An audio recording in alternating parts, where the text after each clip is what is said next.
بسم الله الرحمن الرحيم. ألف لام ميم.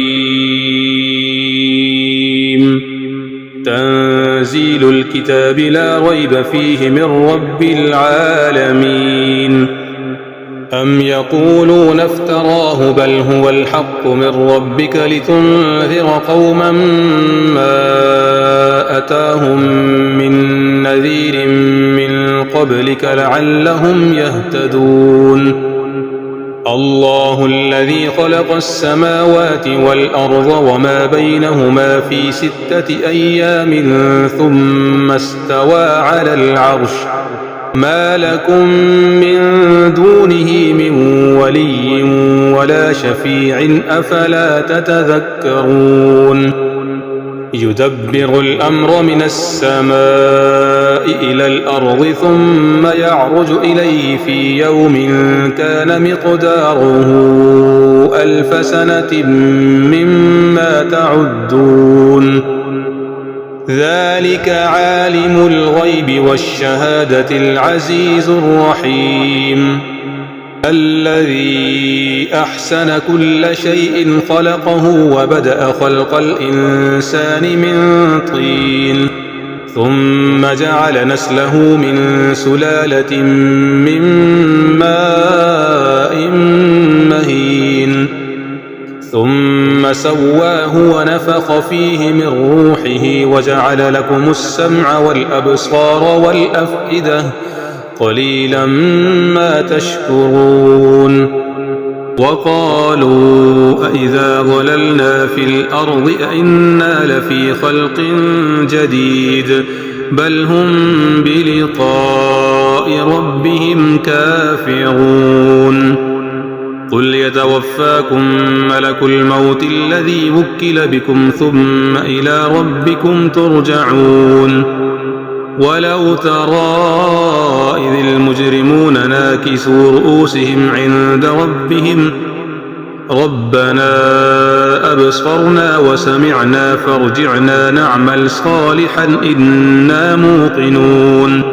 ولو شئنا لآتينا كل نفس هداها ولكن حق القول مني لأملأن جهنم من الجنة والناس أجمعين.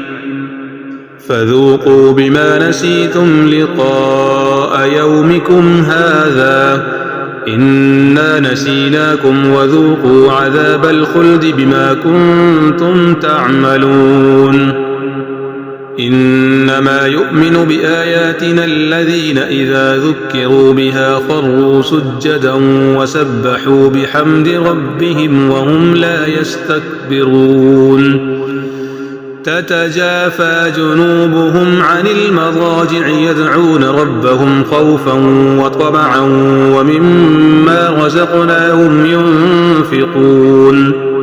فلا تعلم نفس ما أخفي لهم من قرة أعين جزاء بما كانوا يعملون. أفمن كان مؤمنا كمن كان فاسقا لا يستوون. أما الذين آمنوا وعملوا الصالحات فلهم جنات المأوى نزلا بما كانوا يعملون. وأما الذين فسقوا فمأواهم النار كلما أرادوا أن يخرجوا منها أعيدوا فيها وقيل لهم ذوقوا عذاب النار الذي كنتم به تكذبون. ولنذيقنهم من العذاب الأدنى دون العذاب الأكبر لعلهم يرجعون. ومن أظلم ممن ذكر بآيات ربه ثم أعرض عنها إنا من المجرمين منتقمون. ولقد آتينا موسى الكتاب فلا تكن في مرية من لقائه ورائه وجعلناه هدى لبني إسرائيل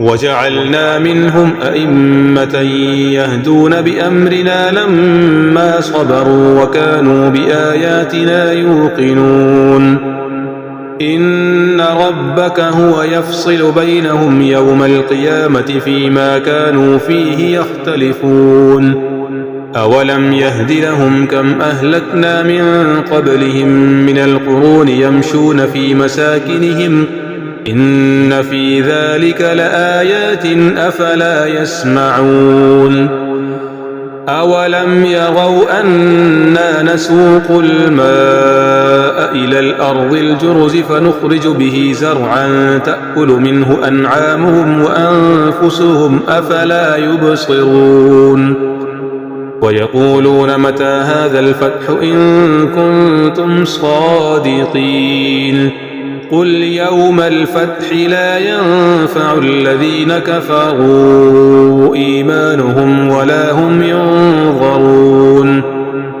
فأعرض عنهم وانتظر إنهم منتظرون